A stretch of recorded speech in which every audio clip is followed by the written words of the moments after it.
नाज़रीन अस्सलाम वालेकुम। नाज़रीन, आज पाकिस्तान की सियासत ने एक बार फिर एक दिलचस्प पलटा खाया, यूं कहिए कि यू टर्न लिया।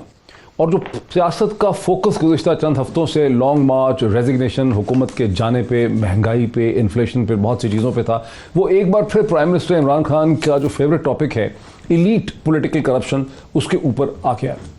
और इसका बैकग्राउंड पहले तो यह है कि आज सुबह अल सुबह वज़ीर आज़म पाकिस्तान जनाब इमरान खान साहब ने 2 ट्वीट किए ब्रॉडशीट LLC के केस के हवाले से, जिसमें उन्होंने एक बार फिर कहा कि मैं हमेशा कहता था, इस सारी चीज़ों से यही साबित हुआ है कि पाकिस्तान में एक इलीट पॉलिटिकल करप्शन है, इलीट की करप्शन है जो पूरी दुनिया के सामने है। और दूसरे ट्वीट में उन्होंने फिर क्रेडिट भी ले लिया कि 24 साल से मेरी जो जद्दोजहद है, मेरी जो फाइट है, वो इसी पॉलिटिकल इलीट करप्शन के खिलाफ है।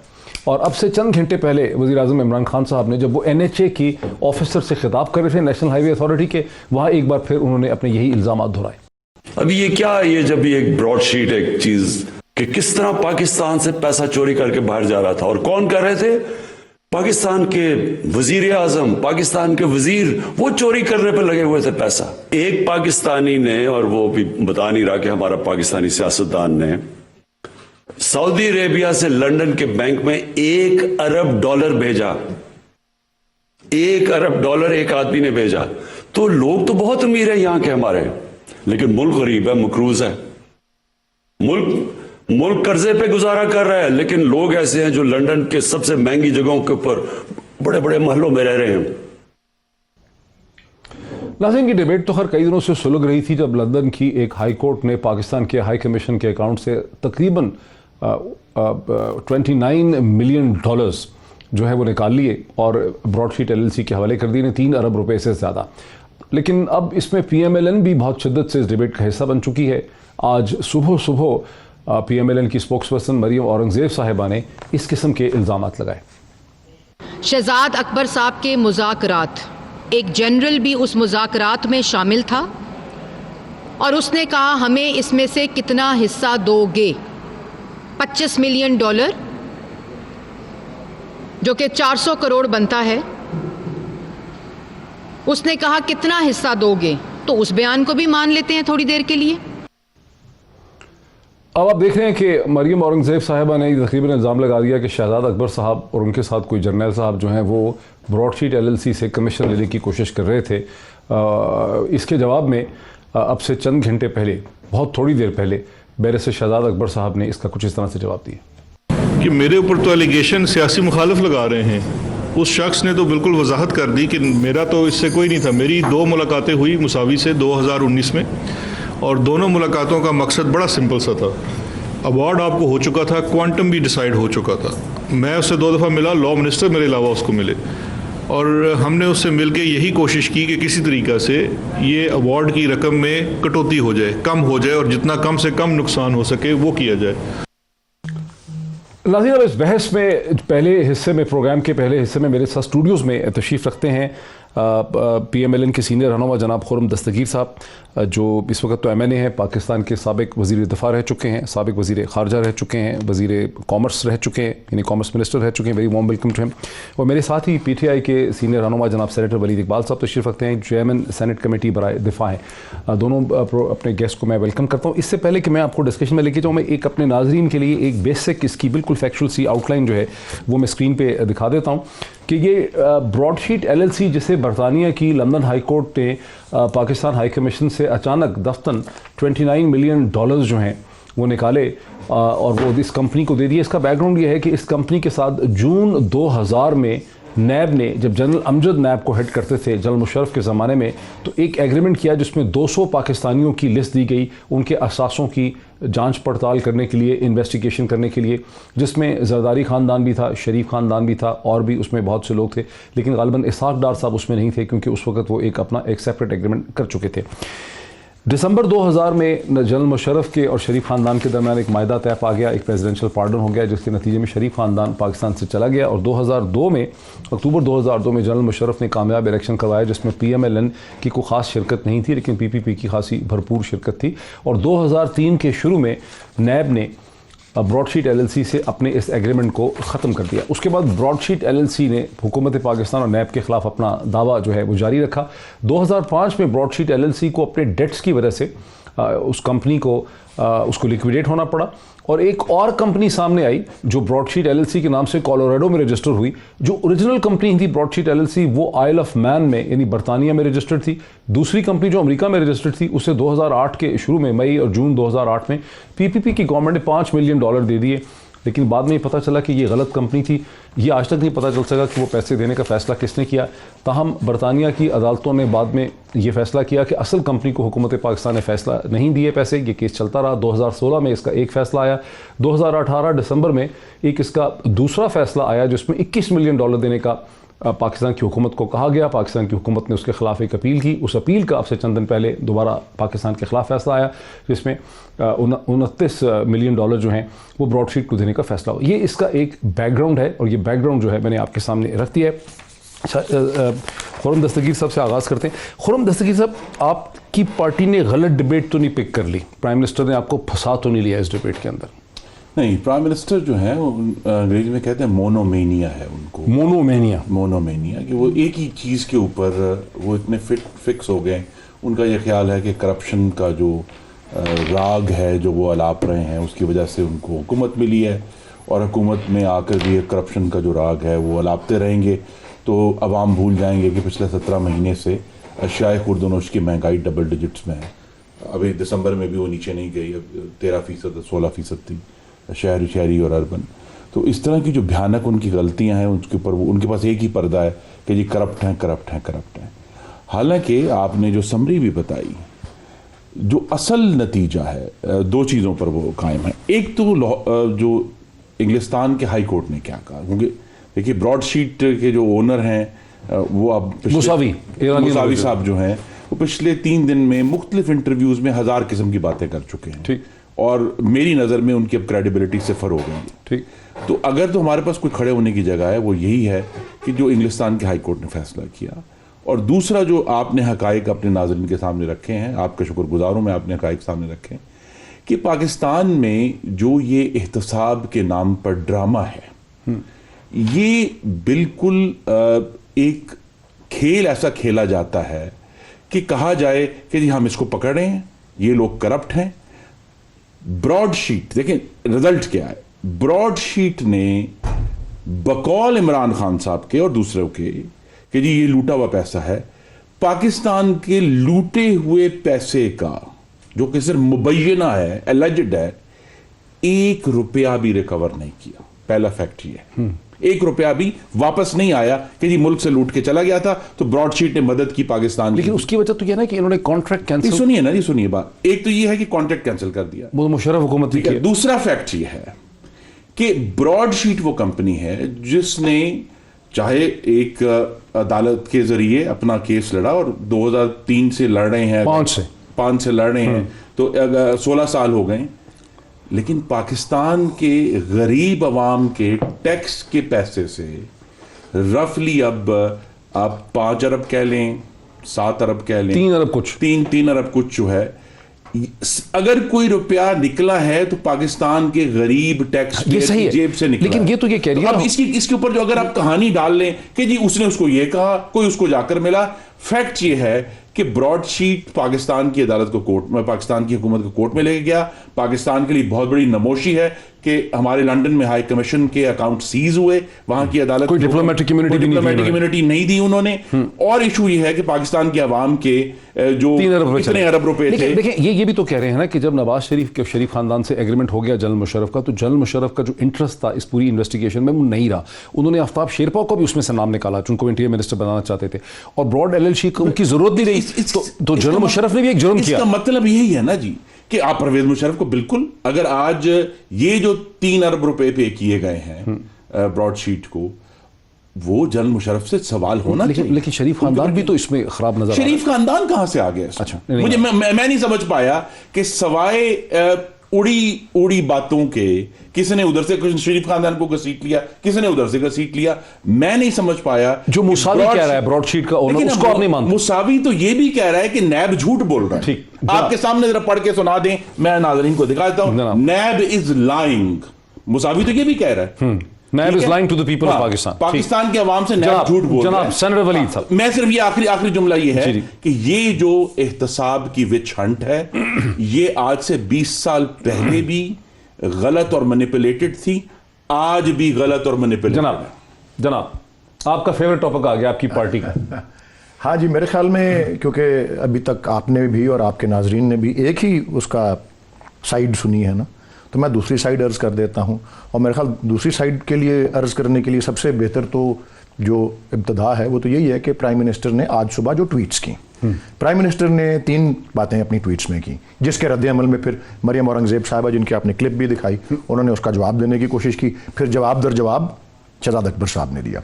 तो जनाब प्राइम मिनिस्टर शहजाद अकबर साहब से भी बात करने की कोशिश कर रहे हैं। जी ठीक है, बिल्कुल ज़रूर, और बहुत बहुत बेहतर होगा वो। लेकिन बात प्राइम मिनिस्टर ने कहा कि जी ये जो ब्रॉडशीट वाला मामला है इसने पाकिस्तान की सियासी अशराफिया को एक्सपोज कर दिया है एक बार फिर। और मैं भी ये समझता हूँ, और हम ये बहसीत हुकूमत के भी और पार्टी के भी हम यही महसूस करते हैं कि ये पैनामा पेपर्स का राउंड 2 है एक तरह का। अच्छा। क्योंकि इसका हमारे से तो कोई ताल्लुक नहीं था ना। ब्रॉडशीट का एंगेज होना कब हुई? 2000 में, 2003 में उसको डिसएंगेज करना, उसको टर्मिनेट करना, हमारा तो कोई वजूद तो नहीं था उसमें। उसको फिर, और बाय द वे ये कहां से ये शुरुआत होती है? एक आर्बिट्रेशन प्रोसीडिंग से। 2009 में वो पीपल्स पार्टी वो पीपल्स पार्टी गवर्नमेंट ने की, हमने तो नहीं ना की है। आर्बिट्रेशन शुरू हुई 2009 में, आर्बिट्रेशन का अवार्ड आया 2016 में, 9 में शुरू हुई पाकिस्तान गवर्नमेंट के खिलाफ, पीपीपी गवर्नमेंट, उसका अवार्ड आता है पीएमएलएन गवर्नमेंट के दौरान 2016 में।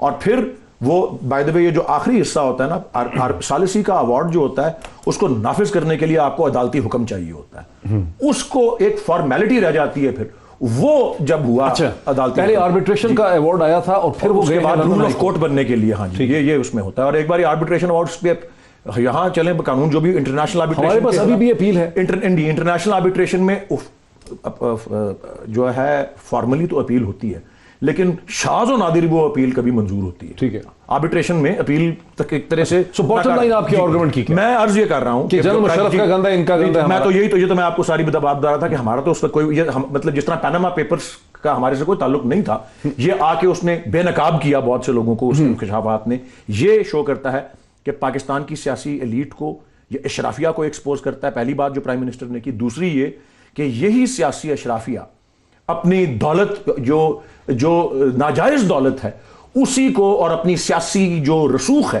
पॉलिटिकल क्लाउड को इस्तेमाल करती है अपना दिफा करने के लिए और अपने आप को बचाने के लिए और अपने आप को निकालने के लिए उसमें से। और तीसरा कि हम इस पे पूरी शफाफियत से इसका जायजा लेके इस बात को जानेंगे और अवाम के सामने लाएंगे कि किस किस मौके पर किस किस को क्या रिलीफ मिली। सबसे पहले तो जो $5 मिलियन पे किए जरदारी साहब की हुकूमत ने कॉम्पेंसेशन के तौर पे ब्रॉडशीट कोलोराडो को, जो कंपनी गलत थी, उसका भी तो पहले सामने आना चाहिए। नहीं, वो सारे एक ही सिलसिले के, एक ही मैं गलत तशबीह दे रहा हूं, लेकिन तशबीह बहरहाल वो माशाल्लाह इसी नाजायज लड़ी के मोती हैं।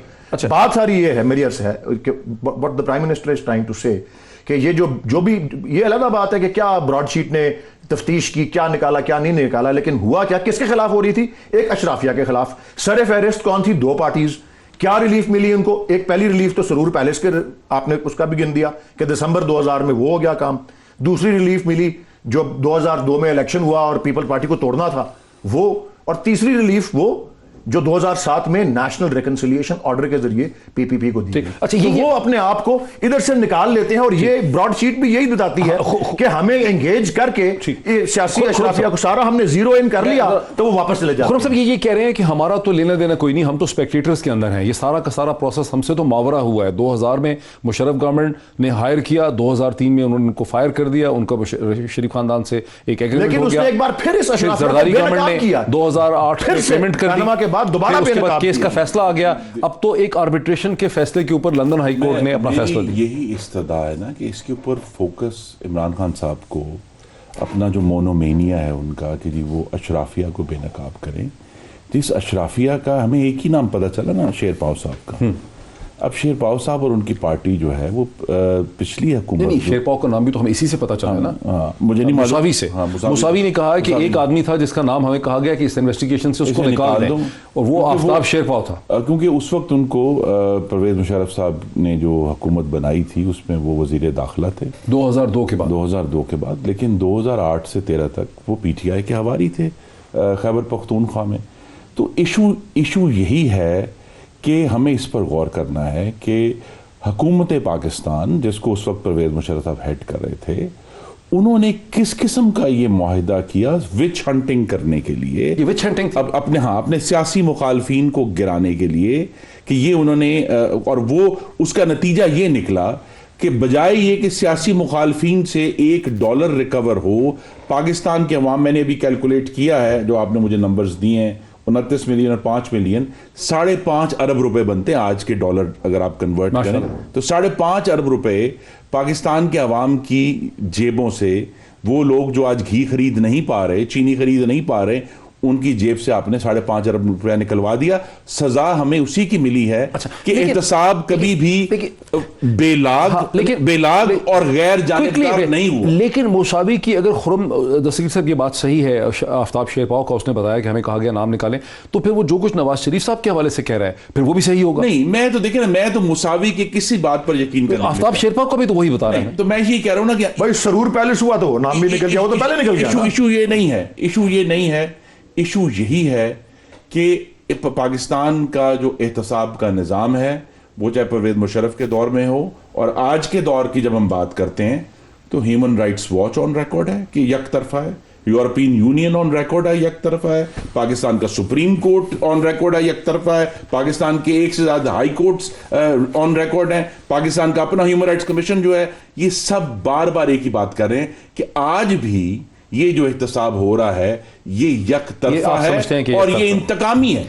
ये हो, देखें, जस्टिस मकबूल बाकिर ने जो जजमेंट लिखी साद रफीक केस में, उसमें कहा गया कि साद रफीक के हकूक को कुचला गया, ट्रैम्पल्ड अपॉन हिज राइट्स, और उसकी आजादी को गलत सलब किया गया है। अब जब उनके खिलाफ नैब ने केस बंद कर दिए हैं, तो सवाल ये उठता है कि जिसके खिलाफ अब हजारों टीवी प्रोग्राम हुए साद रफीक के खिलाफ, अब वो जो 16 महीने वो उसका भाई जेल में रहे हैं, उनके खानदान का नाम तबाह हो गया, उसका क्या कॉम्पनसेशन? मैं एक ब्रेक ले लूं नाज़रीन। ब्रेक के बाद हम ये भी देखते हैं कि जो पाकिस्तान की सियासत का रुख जो था लॉन्ग मार्च की तरफ, हुकूमत को गिराने की तरफ, रेजिग्नेशन की तरफ था, वो एक दफ़ा फिर मुड़ के ऐसा लगता है कि करप्शन की तरफ आ गया है। क्या यही फेज़ अब कंटिन्यू करेगा या दोबारा भी PDM का कोई फेज़ वापस आ सकेगा? इस पर बात करते हैं आफ्टर द ब्रेक।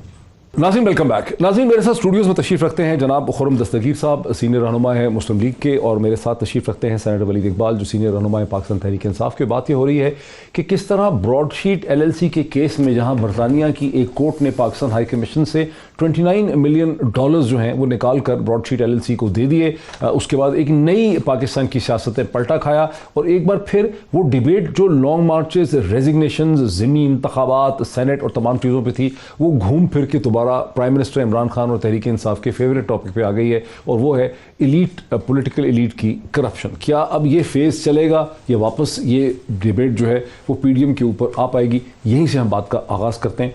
आप लोगों ने फंसा लिया है बड़ी चालाकी से PMLN को और PPP को करप्शन की डिबेट में।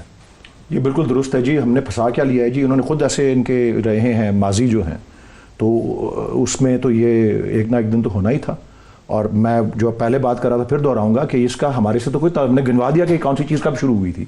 पैनामा पेपर्स का भी हमारी गवर्नमेंट से तो कोई ताल्लुक नहीं था। सिमिलरली इस सारी कार्रवाई का जो ब्रॉडशीट से मुताल्लिक हुई है उसका तो हमारे से कोई ताल्लुक नहीं था। और इससे वाजे ये सिर्फ पॉलिटिकल एलीट की करप्शन का नहीं है, ये पॉलिटिकल एलीट की करप्शन से आगे ये कि उस करप्शन से हासिल किए हुए जो नाजायज़ वसाइल हैं, उनसे कमाया हुआ जो रसूख है, जिसको तकवीयत मिलती है, उसको इस्तेमाल में ला के अपने आप को इससे निकालना भी। एक तरफ सरूर पैलेस पे चले जाना वहाँ पे डील करके, और दूसरी तरफ जो है वो जो PPP वाला NRO था जो कि 2007 में हुआ, और फिर उसके कुछ किस्तें जो थी वो 2002-03 में भी देखी गई।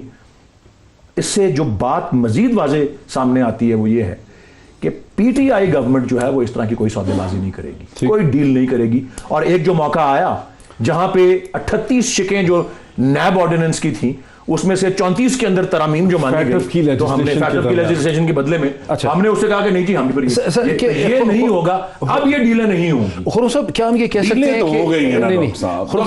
मुझे अगर आप इजाजत दे, देखिए डीलें हो गई हैं, चीनी वालों से डील हो गई, इतनी रिपोर्ट, चीनी वालों ने इतना बड़ा नोटिस दे दिया, आपने शहर देखा जो टीवी पे चला रहे हैं हुकूमत के खिलाफ, फोरेंसिक रिपोर्ट आई, कहा जी हमने बहुत बड़ा कमीशन बनाया है, लेकिन एक शख्स भी गिरफ्तार नहीं, एक शख्स को भी सजा नहीं मिली। तो NRO पहला इन्होंने दे दिया, दूसरा इन्होंने आटा जिन्होंने 60 लाख टन स्मगल किया इस मुल्क से, 6 मिलियन टन रिकॉर्ड पे वो है। तो एक अलग से क्या वो एनआरओ नहीं है? क्या उसके ऊपर नहीं, जो इसमें टेक्निकल बात, वो एक अलग डिबेट। नैब ने आटा और चीनी की इन्वेस्टिगेशन, नैब ने डॉक्टर जफर मिर्जा पे मास्क स्मगल करने की इन्वेस्टिगेशन, नैब ने दवाइयों के ऊपर इन्वेस्टिगेशन, नैब ने फर्नेस ऑयल और अभी जो पेट्रोल का जो क्राइसिस हुआ जून में उसके ऊपर। लेकिन कोई एक नहीं, आप मुझे बताएं इस हुकूमत ने काबीना के फैसलों के नतीजे में पाकिस्तान के अवाम से जो हजारों अरब रुपए का टाका पड़ा है उसमें एक शख्स को भी गिरफ्तार किया। मैं चाहूंगा कि ये उसका जवाब दें, लेकिन पहले इस चीज पे हम थोड़ा सा फोकस कर लें। कहीं आपकी पार्टी से गलती तो नहीं होगी, बिकॉज ब्रॉडशीट एलएलसी के केस में तो इनका कोई एलिमेंट बनता नहीं था। जब आप लोगों ने इन पे अपनी तोपों के रुख चंदन पहले खोले ऑपोजिशन ने कि देखें जी $29 मिलियन निकल गए हैं अकाउंट से, ये तो अपने आप को आसानी से डिफेंड कर सकते थे, लेकिन इन पे अटैक करके आपने इन्हें ये मौका दे दिया है कि अब ये पूरी कहानी इन्होंने आपकी दोबारा शुरू कर दी है 2000 से। ये घिसा पटा रिकॉर्ड ये बजाते जाएंगे, ये बजाते जाएंगे, ये बजाते जाएंगे। रिमाइंड करवा रहे हैं ना, मैं भी रिमाइंड करवा दूं कि मोहम्मद नवाज शरीफ को पैनामा के मामले में डिस्क्वालीफाई नहीं किया गया। आप बताएं ना अपने नाजरीन को कि उनको एक 10,000 दिरहम जो उन्होंने रिसीव भी नहीं किए, सुप्रीम कोर्ट ने आज खुद उसको असासा डिक्लेयर करके उनको इस बुनियाद पर डिस्क्वालीफाई किया। बताएं ना आवाम को कि पैनामा से उस जजमेंट का कोई ताल्लुक नहीं था। ठीक। और पैनामा के पूरे केस में मोहम्मद नवाज शरीफ का नाम नहीं था। ठीक, ये भी तो बताना चाहिए ना। ये कहते हैं कि हमारा नाम नहीं, तो हमारा नाम भी तो नहीं है ना। दूसरी बात ये है कि ये जो पूरा करप्शन का नैरेटिव है ये दो तरीके से दफन हुआ है। पहली बात दफन हो गया। पीडीएम ने नहीं, आज तो नहीं लग रहा कि दफन है। नहीं सुनिए, आज तो सुबह से सारे अखबारात की जो हेडलाइंस हैं, देखिए वो 2 दिन से यही है। वज़ीर आज़म को जिस चीज का मोनोमेनिया हो उसकी वो गर्दान करते जाएंगे, वो ट्वीट करते जाएंगे। मैं देखें फैक्ट ये पहली बात इन्होंने टर्न अराउंड कर दिया है। 2 दिन पहले डॉन की हेडलाइन ये थी कि मुसावी के इंटरव्यू से ये पता चला है कि मुशर्रफ हुकूमत सियासतदानों को टारगेट कर रही थी। फिर जब मुसावी के मजीद इंकशाफात सामने आए तो नैरेटिव चेंज होने लग गया है। तो पहले नैरेटिव आप लोगों के नैरेटिव चेंज नहीं हो सकता। हर पाकिस्तान का शहरी जो करियाने की दुकान पे जा रहा है और जिसको सिर्फ पिछले 2 हफ्ते में घी की कीमत में 30 रुपए फी किलो का इजाफा है। आप समझते हैं कि करप्शन का नैरेटिव मैं जो अगर आप मुझे मुकम्मल करने देना, इशू ये है कि इमरान खान साहब कहते थे ये लोग करप्ट हैं, इनके पीछे अवाम नहीं है। हमने साबित किया गुजरांवाला में, पेशावर में, लाहौर में, कराची में, कोयटा में, कल लोरालाए में हमने साबित किया, सांगला हिल में हमने साबित किया, मर्दान में हमने साबित किया। करप्शन का नैरेटिव नहीं बिकता। पहली बात तो यह है कि पाकिस्तान के अवाम की बहुत बड़ी तादाद ने आकर इस चीज को तो फैसला कुन तौर पर रिजेक्ट कर दिया। दूसरा इशू यह है कि अगर इमरान खान साहब में इतनी अखलाकी जुर्रत है तो फिर वो आटा और चीनी और फर्नेस ऑयल और पेट्रोल और दवाइयां और मास्क और घी के और जो इतना बड़ा 122 अरब का जो एलएनजी में पाकिस्तान के अवाम की जेब पे डाका डाला है, इस वक्त भी जब आप प्रोग्राम कर रहे हैं डॉक्टर साहब जनवरी में, तो पाकिस्तान के अवाम के ऊपर वो डाका डाल रहा है एलएनजी को छोड़कर।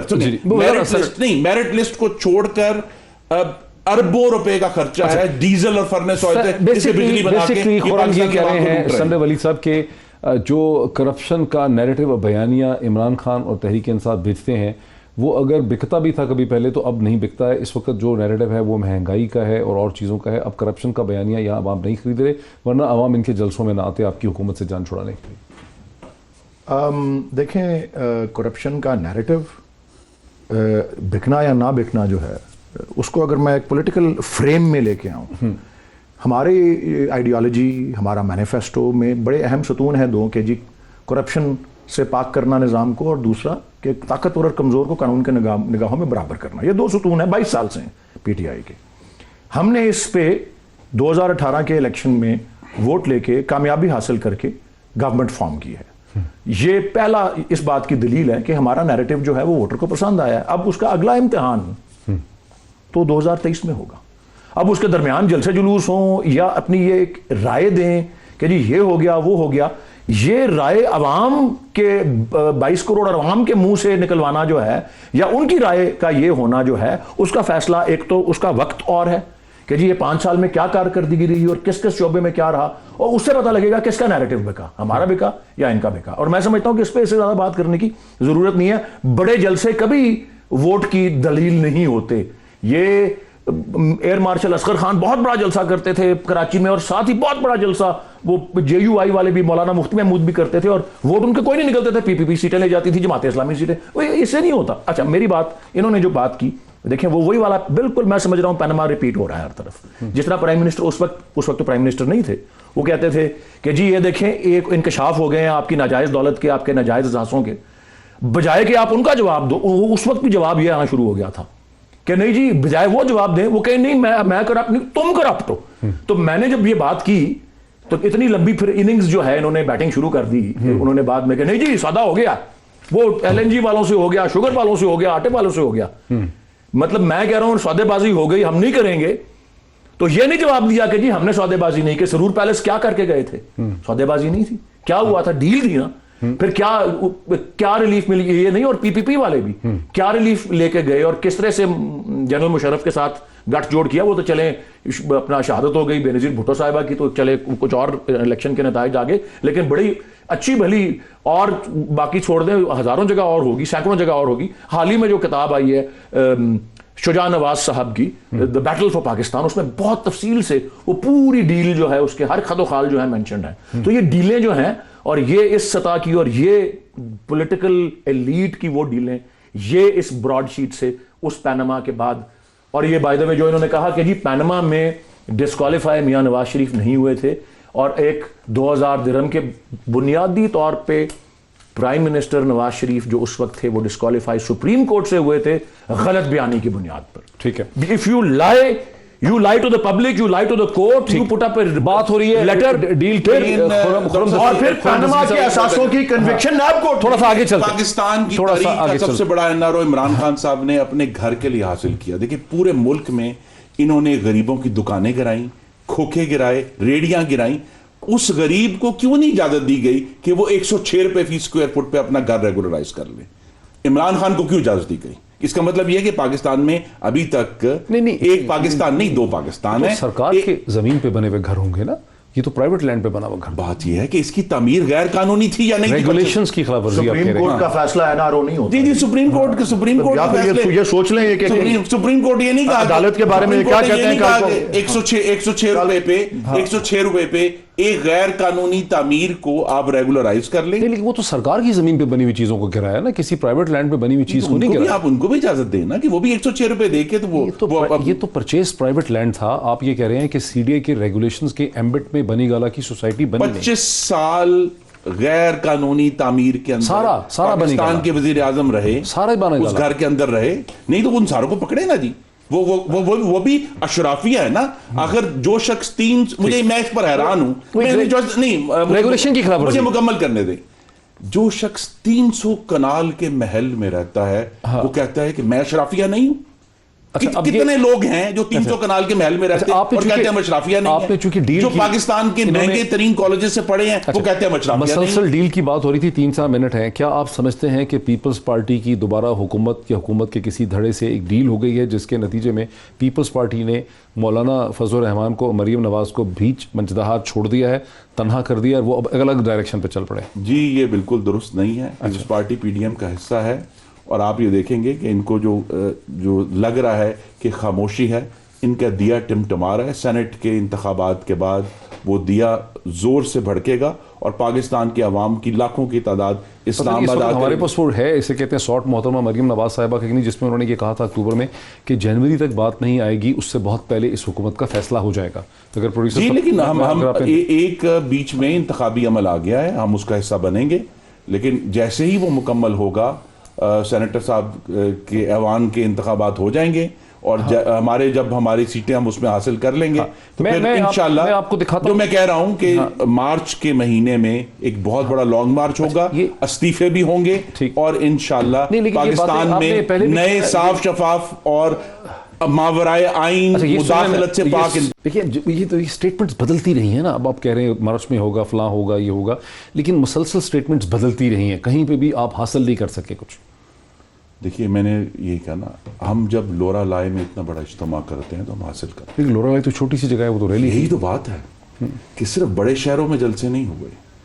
अगर हमने 2 दिन पहले सवात में जो बालाकंड डिवीजन है वहाँ हम जलसा करते हैं, बहुत बड़ी तादाद आती है। अगर मर्दान में करते हैं, सेनेट के इलेक्शन के बाद लॉन्ग मार्च होगा, इनके बाद लॉन्ग मार्च होगा, मार्च के बाद। क्योंकि देखिए मैं आपको फिर कहूँगा, पाकिस्तान के अवाम भूखे, बदहाल और बेरोजगार हैं। खुद इनके वजीर ने इतराफ किया है कि कम से कम 2 करोड़ पाकिस्तानी पिछले 2.5 साल में खते गुर्बत से नीचे चले गए हैं। तो ये मामला अब सस्टेनेबल नहीं है। आखिरी फॉरेन पॉलिसी में सस्टेनेबल है। समझते हैं कि गुर्बत और माशी हालात इस किस्म के हैं कि मार्च के बाद जो लॉन्ग मार्च होगा वो कामयाब होगा। जी, मैं इस सवाल के एक हिस्से का जवाब तो जरूर दूंगा, अगर बाकी वक्त रहा तो आप इजाजत देंगे तो वो भी दे दूंगा। ये मार्च में क्विक मार्च होगा, मार्च में लॉन्ग मार्च होगा, मार्च में फलां होगा, मैं सच्ची बात बताऊं, मैं अपनी उम्र तो नहीं बताऊंगा, लेकिन 13 साल की 12 साल की उम्र से ये मैं सुनता आया हूं हर 2-3 साल बाद मार्च में क्विक मार्च, मार्च में लॉन्ग मार्च। आप इसको सीरियसली नहीं ले रहे। वक्त जो है हमारा नहीं लिया था, 15 मार्च को वक्त हमारा खत्म हो गया। सेनेटर इकबाल साहब का मुझे कोई नहीं गिरा और खुर्रम दस्तगीर साहब का बहुत शुक्रिया। आपने ये तेजुतुंद इंटेलिजेंट डिस्कशन और डिबेट देखी, फैसला इसमें आपका। एक ब्रेक लेते हैं, ब्रेक के बाद हमें ज्वाइन कर सकेंगे बैरिस्टर शहजाद अकबर साहब, जिनसे हम बात करेंगे कि जो इन पे इल्ज़ामात आज लगाए हैं मरियम औरंगजेब साहिबा ने, उसका उनसे जवाब लेते हैं आफ्टर द ब्रेक। नाज़रीन वेलकम बैक। जैसा कि आप जानते हैं कि अब से चंद दिन पहले बरतानिया की एक अदालत ने, एक लंदन की हाई कोर्ट ने पाकिस्तान की हुकूमत को हुक्म दिया, बल्कि पाकिस्तान के हाई कमीशन के अकाउंट से 29 मिलियन डॉलर जो 3 अरब रुपए से ज़्यादा बनते हैं वहाँ से निकाल के एक private detective company broadsheet LLC को दे दिए, जिसे सन 2000 में मुशर्रफ हुकूमत ने पहले हायर किया और 2003 में उस कॉन्ट्रैक्ट को ख़त्म किया। जब इस कंपनी को हायर किया गया था तो उसे ये मैंडेट दिया गया कि वो 200 पाकिस्तानियों के ओवरसीज़ जो असासे हैं, एसेट्स हैं, उनकी इन्वेस्टिगेशन करे, जिसमें शरीफ ख़ानदान भी था और उसमें जरदारी ख़ानदान भी था। उसके अलावा भी और बहुत से लोग उसमें शामिल थे। ये भी बाद में पता चला कि आफ्ताब शेरबाव का भी उसमें नाम था, लेकिन जब बाद में मुशर्रफ हुकूमत ने उन्हें इंटीरियर मिनिस्टर बनाया तो उनका नाम उसमें से निकाल दिया। गुज़िश्ता चंद दिन से इसके हवाले से बहस तो हो ही रही थी, लेकिन आज सुबह वज़ीर आज़म पाकिस्तान की ट्वीट्स ने, और उससे चंद घंटे पहले वज़ीर आज़म ने इसके हवाले से नेशनल हाईवे अथॉरिटी में जो बोला, उसने इस पूरे सियासी माहौल में बहुत शिद्दत जो है इख्तियार कर ली है। और एक बार फिर वो तमाम डिबेट जिसका फोकस लॉन्ग मार्चेज़ और रेजिग्नेशंस और तमाम चीज़ों पे था, PDM पे था, वो घूम फिर के दोबारा करप्शन के इशू पे आ चुकी है, पॉलिटिकल एलीट की करप्शन में। ताहम अब से चंद घंटे पहले आज सुबह PMLN की स्पोक्स पर्सन जनाब और मरियम औरंगजेब साहिबा ने एक अजीबोगरीब इल्ज़ाम लगा दिया कि बैरिस्टर शहजाद अकबर जो हैं उन्होंने इसमें से किकबैक और कमीशन लेने की 2018 में कोशिश की है। इस वक्त बैरिस्टर शहजाद अकबर साहब को हमने ढूंढा है, उनसे रिक्वेस्ट की है कि वो हमें समझा सकें कि इन इल्ज़ामात की नोयत क्या है, इस पर रिस्पॉन्ड कर सकें। लेकिन इससे पहले कि बैरिस्टर शहजाद अकबर साहब की तरफ मैं चलूँ, वो मुझे सुन रहे हैं, मैं आपको मरियम औरंगजेब साहिबा का वो शॉट और वो टुकड़ा जो कुछ उन्होंने कहा एक बार फिर सुना देता हूं। शहजाद अकबर साहब के मुज़ाकरात, एक जनरल भी उस मुज़ाकरात में शामिल था और उसने कहा हमें इसमें से कितना हिस्सा दोगे, 25 मिलियन डॉलर जो कि 400 करोड़ बनता है। उसने कहा कितना हिस्सा दोगे, तो उस बयान को भी मान लेते हैं थोड़ी देर के लिए। जी, बैरिस्टर शहजाद अकबर साहब मेरे साथ हैं। बैरिस्टर साहब, ये किस किस्म का इल्ज़ाम है, इतनी फाइनलिटी से और इतने एहतमाद से मरियम औरंगजेब साहिबा ये इल्ज़ाम लगा रही हैं? जी शुक्रिया डॉक्टर साहब। बिल्कुल ये एक बड़ा भोंडा किस्म का इल्ज़ाम है और उस इल्ज़ाम की जो बेसिस है वो शायद वो सुनी सुनाई की बात कर रही हैं। बड़ी भोली और मासूम सी ये खातून हैं और अंग्रेज़ी भी मुझे इनकी कमज़ोर लगती है। इनसे मेरी गुजारिश है कि ज़रा उसके इंटरव्यू सुन लीजिए कावे मुसावी के। वो तो कह रहा है Shahzad Akbar is a man of integrity. उसको मुझ पे गुस्सा सिर्फ इस चीज़ का है कि हमने उनकी सर्विसेज को रीहायर नहीं किया, और वो उसका गुस्सा अपनी जगह बजा होगा, लेकिन एटलीस्ट खुदा का शुक्र है कि उसने मेरी इंटेग्रिटी के ऊपर कोई बात नहीं की है। और जो कमीशन की वो बात कर रहा है वो 2017 और 18 में जिन लोगों के साथ अलेजेडली वो मिला है वो उनकी बात कर रहा है। That has nothing to do with me. और इसी चीज़ को सामने रखते हुए मैंने अभी अपने लॉयर्स को इंस्ट्रक्ट किया था और अभी उन्होंने कंफर्म किया है कि मरियम औरंगजेब को उन्होंने मेरी तरफ से एक लीगल नोटिस सर्व कर दिया है। मैं आपके साथ भी शेयर कर लेता हूँ। उन्हें मैंने 50 करोड़ रुपए हर्जाने का दावा किया है। अच्छा। क्योंकि उन्होंने स्टेटमेंट ऑफ फैक्ट दी है। अच्छा। और ये फरमा रही है, मेरे ऊपर एक इल्ज़ाम लगा रही हैं तो इसके ऊपर अब या तो उनको कोई इसका सबूत देना पड़ेगा या मैं उनको डेफेमेशन में अदालत लेके जाऊंगा, और मैं इसको भागने भी नहीं दूंगा। आपके वकला ने, आपके लीगल काउंसिल ने एक नोटिस तैयार करके मोहतरमा मरियम औरंगजेब साहिबा को भिजवा दिया है 50 करोड़ रुपए का, क्योंकि उन्होंने आपकी रेपुटेशन को डैमेज किया है। यकीनन तौर पे यही आप कह रहे हैं कि 50 करोड़ रुपए का हर्जाना जो है उसका नोटिस आपने भिजवा दिया है? जी बिल्कुल, मैंने भिजवा दिया है। अभी मैंने थोड़ी देर पहले ट्वीट भी किया है, मीडिया से भी शेयर किया है, और नोटिस उनको अभी चला भी गया है, थोड़ी देर तक सर्व भी हो जाएगा। मैंने कहा है कि इनको फौरी तौर पे इनका कोई व्हाट्सएप नंबर भी है, शायद आपके पास भी होगा, आपके प्रोड्यूसर के पास, वो मुझे दे दें, मैं अपने लॉयर्स को देता हूँ। तो इनको व्हाट्सएप, ईमेल और वैसे भी सोशल मीडिया से मिल जाएगा, और सुबह इनको पोस्ट के थ्रू भी मिल जाएगा। तो ये अब देख लें, इनके पास वो 2 वीक्स होते हैं, उस पर ये या तो अपोलोजाइज़ करें और अदरवाइज कोर्ट का दरवाज़ा खुला है। इंशाल्लाह इनको मैं लेके जाऊंगा और इनको बताना पड़ेगा जो ये फरमा रही हैं वो क्या उसमें कॉन्टेक्स्ट है। ये यकीनन एक इम्पॉर्टेंट पॉलिटिकल डेवलपमेंट है। मैं ये समझना चाहता हूँ कि आपने कहा कि 2017 और 18 में कुछ लोग ऐसे थे जो ब्रॉडशीट LLC से कोई नेगोशिएशन कर रहे थे, और उस नेगोशिएशन के दरमियान में वो शायद उन्होंने ये गैर जिम्मेदाराना किकबैक कमीशन की बात की हो। कोई अंदाजा है कि वो कौन लोग थे जो नेगोशिएशन कर रहे थे 2017-18? कोई अंदाजा नहीं है, और डॉक्टर साहब ये बात तो वो अलेज कर रहा है, एक थर्ड पर्सन अलेज कर रहा है। ये बिल्कुल ऐसे ही वो अलेज कर रहा है जैसे वो ये कह रहा है कि नवाज शरीफ का कोई भांजा अंजुम डार नामी वो इसको रिश्वत ऑफर कर रहा था। ये 2 एलिगेशंस उसने लगाए हैं, दोनों की तहकीक होनी चाहिए। हमारे इल्म में नहीं है, बट ये कैटेगोरिकल बात हुई है कि ना ही मैं या मेरे डेलीगेशन से मुतल्लिका कोई शख्स वो काबिल मुसावी को मिला और उसने इस किस्म की कोई बात की। ये तो बड़ी कैटेगोरिकली उससे बाद में भी इंटरव्यूज़ में पूछा गया, उसने ये क्लैरिफाई कर दिया। अब जिस शख्स की वो बात कर रहा है जो पहले इसको मिला एलिजिडली, और दूसरा जो ये अंजुम डार है, इन दोनों की तहकीक होनी चाहिए। और आज मैंने अपनी प्रेस कॉन्फ्रेंस के अंदर एक और भी मरियम औरंगजेब को बात की थी। मैंने कहा जी, बरतानिया में किसी को रिश्वत ऑफर करना एक क्राइम है। अगर उसने किसी को रिश्वत ऑफर की या ऐसे किसी ने रिश्वत मांगी, वो एक जुर्म है। ये क्यों नहीं रिपोर्ट करते बरतानिया में मेट्रोपॉलिटन पुलिस के करप्शन यूनिट को? मैंने इनको 72 घंटे का टाइम दिया, मैं वहाँ पे भी रिपोर्ट करूँगा कि जी ये एक एलिजिडली इस केस के अंदर आर्बिट्रेशन की प्रोसीडिंग्स चल रही थी और एक अंजुम डार नामी शख्स ने रिश्वत देने की कोशिश की, और इसके मुताबिक, इसके एलिगेशन के मुताबिक इससे कट भी मांगा गया। दोनों चीज़ों की तहकीक होनी चाहिए। लंदन में बैठे हुए नवाज शरीफ साहब, उनसे भी तहकीक होनी चाहिए। Very interesting. तो आप ये कह रहे हैं कि ये एक कॉग्निजेबल ऑफेंस है, और बरतानिया की पुलिस को ये चाहिए कि अंजुम डार, यानी कि वो आपके कह रहे हैं कि मुसावी को पूछा जाए, बरतानवी मेट्रोपॉलिटन पुलिस मुसावी से पूछे कि अंजुम डार नामी शख्स कौन था, किस तारीख को, कब, किस महीने में उसे मिला, कहाँ मिला, और उसकी एक तहकीक होनी चाहिए कि वो अंजुम डार नामी शख्स कौन था और उसका अगर शरीफ खानदान से कोई ताल्लुक था या नहीं था। इसकी एक तहकीक हो सकती। बिल्कुल, मैं ये कह रहा हूँ, ये बरतानिया के कानून के मुताबिक एक जुर्म है किसी ऑफिशियल को, किसी कंपनी के डायरेक्टर को, किसी भी शख्स को रिश्वत ऑफर करना, ब्राइब ऑफर करना, और इसकी जुरिस्डिक्शन भी बनेगी। रेलेवेंट जो गवाहान हैं वो भी लंदन में मौजूद हैं इत्तफाक से, तो इसकी तो बड़ी ज़बरदस्त तहकीक हो सकती है। काबिल मुसावी से भी पूछा जा सकता है, नवाज शरीफ से भी पूछा जा सकता है, अंजुम डार से भी पूछा जा सकता है, काबिल मुसावी से ये भी पूछा जा सकता है कि कौन से हुकूमती लोग थे जो इनको मिले और जिन्होंने इनसे कट मांगा, उनकी तहकीक हो सकती है। और पाकिस्तान इसमें फुली कोऑपरेट करेगा अगर वो किसी ऑफिशियल का नाम देंगे तो ये तो चीज़ बिल्कुल, हम तो देखिए पाकिस्तान तहरीक इंसाफ तो बिल्कुल शफाफियत के। मरियम औरंगजेब साहिबा कहती हैं कि कोई रिटायर्ड जर्नैल साहब भी शायद थे। मरियम औरंगजेब का इल्ज़ाम है उनका साहिबा का कि कोई रिटायर्ड जर्नैल भी उसमें शामिल थे। इनके तो 4 सेनेटर्स रिटायर्ड जर्नैल हैं, इनको बताना पड़ेगा वो जिसका अगर नाम ले रहे हैं वो कौन लोग थे। अब कोई भी बंदा जाके इम्पोस्टर वहाँ मिल ले तो तहकीकात तो होनी चाहिए, लेकिन जो एक नाम काबिल मुसावी ने दिया है अंजुम डार का, वो बड़ा पेटेंट नाम है। मैंने आज अपनी प्रेस कॉन्फ्रेंस में भी शेयर किया, जो मैंने थोड़ी सी सर्च की, उसके मुताबिक अंजुम डार नामी एक शख्स तो नवाज शरीफ साहब के साथ एसोसिएटेड है, और वो जर्मनी में पाकिस्तान मुस्लिम लीग का प्रेसिडेंट है। अच्छा, मैं अब उसकी तस्वीर भी आपसे शेयर कर लेता हूँ, आप गूगल सर्च कर लें, वो एक अंजुम डार शख्स तो मिल जाएगा।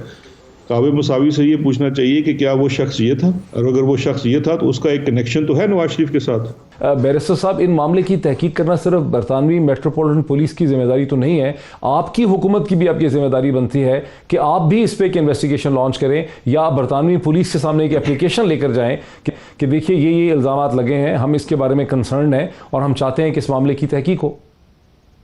जी बिल्कुल, देखें इसमें तो ऑलरेडी दो चीज़ें हैं। एक तो इसके ऊपर जो आर्बिट्रेशन का इशू है और पूरे ब्रॉडशीट वाला मामला था, उसकी तो ऑलरेडी हमने कहा है कि एक इंक्वायरी हो जिसके अंदर ये भी सर्टेन किया जाए कि क्या किसी की, पाकिस्तानी ऑफिशियल की, किसी महकमे की, किसी शख्स की कोताही या थी इस तरह का कोई इशू जिसकी वजह से ये पाकिस्तान को पैसे अदा करने पड़े। लेकिन इसके साथ साथ ये जो स्पेसिफिक एलिगेशन है ब्राइब ऑफर करने का, बिल्कुल इसमें पाकिस्तान और इस पर हम इसको कंसिडर करेंगे अप्रोप्रिएट फोरम के ऊपर कि क्या इसको एज अ रियासत बरतानवी हुकूमत से पूछना चाहिए। बैरिस्टर साहब, यहाँ दो सवाल और भी बनते हैं। एक ये है कि 2003 में जब मुशर्रफ हुकूमत ने इस कंपनी के साथ कॉन्ट्रैक्ट को कैंसिल किया तो उसमें एक ड्यू डिलिजेंस नहीं की गई, यानी कंपनी के पास एक कॉज आ गया लिटिगेशन का, कंपनी के पास कॉज आ गया हुकूमत पाकिस्तान के ख़िलाफ़ फाइनेंशियल डैमेजेस का। तो मुशर्रफ हुकूमत में और जिन सिविल सर्वेंट्स ने, जिनका काम था कि इसको चेक करते नैब के अंदर, उनके ऊपर भी हुकूमत पाकिस्तान तहकीक कर सकती है, उनको भी जिम्मेदार ठहरा सकती है। फिर 2008 के मई में जो $5 मिलियन की पेमेंट एक फेक कंपनी को हो गई जो कानूनी तौर पे नहीं हो सकती थी, जो आइल ऑफ मैन की रजिस्टर्ड कंपनी नहीं थी, ये बिल्कुल सामने सामने नजर आता है कि यहाँ पे कोई मिली भगत हुई होगी कि एक ऐसी कंपनी को $5 मिलियन दे दिए गए हैं जरदारी साहब के ज़माने में, जो आइल ऑफ मैन के बजाय कोलोराडो अमेरिका में रजिस्टर्ड थी। तो इसकी तहकीक अब कौन करेगा? ये देखें, इस चीज़ की तो ऑलरेडी जो कैबिनेट की कमेटी जिसने ये पूरा मामला प्रोसेस किया था, उसने ऑलरेडी ये कहा है कि इसकी तहकीक की जाए और वो रिकवरी होनी चाहिए उन लोगों से अगर पहले इस तरह से कोई इस किस्म की पेमेंट्स हुई हैं, तो वो तो ऑलरेडी हमारी कमेटी ने रिकमेंड कर दिया है।